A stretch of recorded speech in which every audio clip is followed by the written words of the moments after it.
Welcome বন্ধুরা, সবাই ভালো আছেন নিশ্চয়ই। আমরাও সবাই খুব ভালো আছি।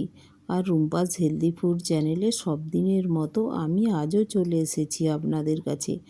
আজ বানিয়েছি কাবুলি চানার মশলা। আর তার জন্য কিছুটা আমি কাবুলি চানা নিয়ে নিয়েছি। আর এটা আমি এখন ভিজিয়ে দেব। এটা 6-7 ঘন্টা কন্টিনিউ ভিজিয়ে দেব। আমি রাত্রিতে শোয়ার সময় ভিজিয়ে দিলাম। আর সকালে দেখুন এটা কতটা বড় বড় হয়ে গিয়েছে। এখন আমি এটা জল থেকে ছেঁকে নেব। আর এটা কুকারে আমি বানিয়ে নেব, বয়েল করে নেব। কুকারে দিয়ে দিলাম। আর এর মধ্যে দিয়ে দেব আমি 2টো আলু কেটে রেখেছি ডুমো ডুমো করে। এই আলুটাও এর মধ্যে দিয়ে দিলাম।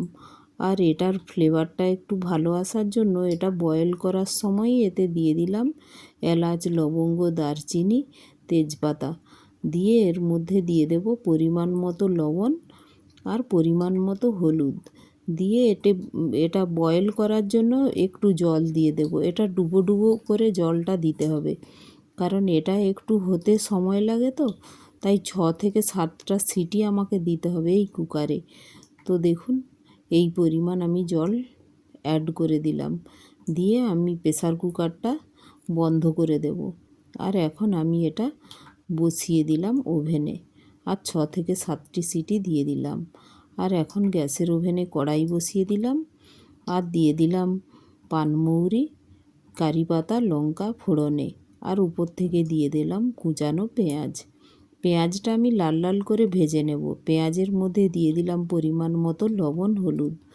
আর দিয়ে এটা একটু নাড়াচাড়া করে এটা কুক করে নেব। এটা লাইট ব্রাউন হয়ে এলে এর মধ্যে দিয়ে দেব আমি আদা, রসুন, তার সাথে কয়েকটি কাঁচা লঙ্কা দিয়ে পেস্ট করে রেখেছি। দেখুন এটা পেস্ট করা হয়ে গিয়েছে। তো এর মধ্যে আমি দিয়ে দিলাম আদা, রসুন আর কাঁচা লঙ্কা পেস্ট মশলাটা।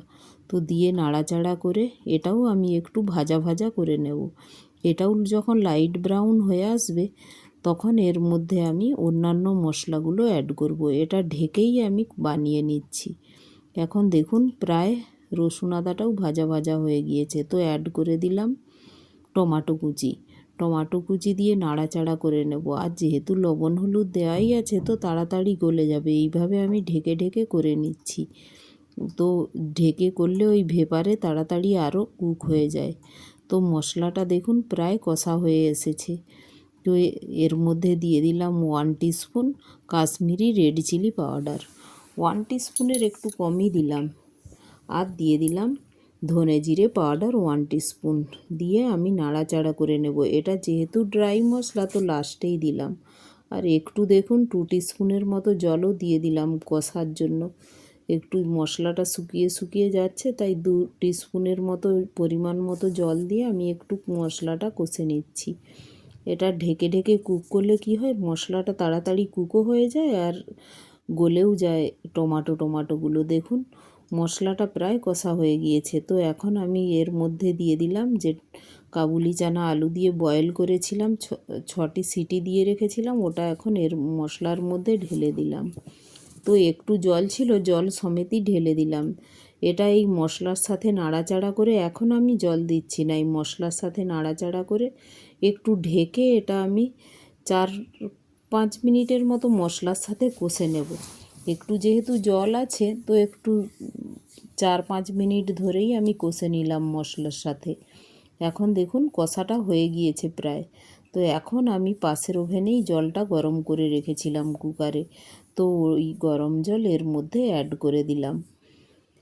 দিয়ে আমি এটা নাড়াচাড়া করে নেব। নাড়াচাড়া করে এটা আমি ঢেকে প্রায় কুক হতে দেব। 4-5 মিনিট আবারও কুক হতে দেব এটা ঢেকে। তো দেখুন ঢেকে দিলাম। এখন 4-5 মিনিট পরে আমি আসছি। দেখুন 4-5 মিনিট পরে কতটা সুন্দর হয়ে গিয়েছে আর আলুগুলো একবারে গলে গিয়েছে। তো এই সময় এর মধ্যে দিয়ে দিলাম চাট মশলা। চাট মশলা অ্যাড করে এটা পুরোটাই মিশিয়ে নেব। দেখুন এই চাট মশলাটা দিলে এর ফ্লেভারটা খুব ভালো আসে। আর একটু হালকা কাবুলি চানা তো হালকা চাট মশলায় যে আমচুর পাউডার থাকে ওই ফ্লেভারটা আর ওর টেস্টটা খুব ভালো আসে। তো এখন ওটা নাড়াচাড়া করে দিয়ে দিলাম ধনেপাতা কুচি। ধনেপাতা কুচিও এর মধ্যে নাড়াচাড়া করে মিশিয়ে দিলাম। দিয়ে আমার কুকটা হয়ে গিয়েছে। তো এখন আমি গ্যাসটা বন্ধ করে দেব আর উপর থেকে ঢাকনাটা ঢেকে দিলাম। আমি 4-5 মিনিট এটা ওয়েট করব। তো রেস্টে রেখেছিলাম, এখন দেখুন চলে এসেছি। কালারটাও খুব সুন্দর এসেছে দেখুন। যে কোনো জিনিস কুক করার পরে রেস্টে রেখে দিলে কালারটা খুব সুন্দর আসে, তো অবশ্যই বানাবেন এটা। আর এটা রুটি, ভাত বা মুড়ি সবের সাথেই আপনারা খেতে পারেন। তো রেসিপিটি যদি ভালো লাগে একটি লাইক, শেয়ার ও সাবস্ক্রাইবও করে দেবেন। Thank you.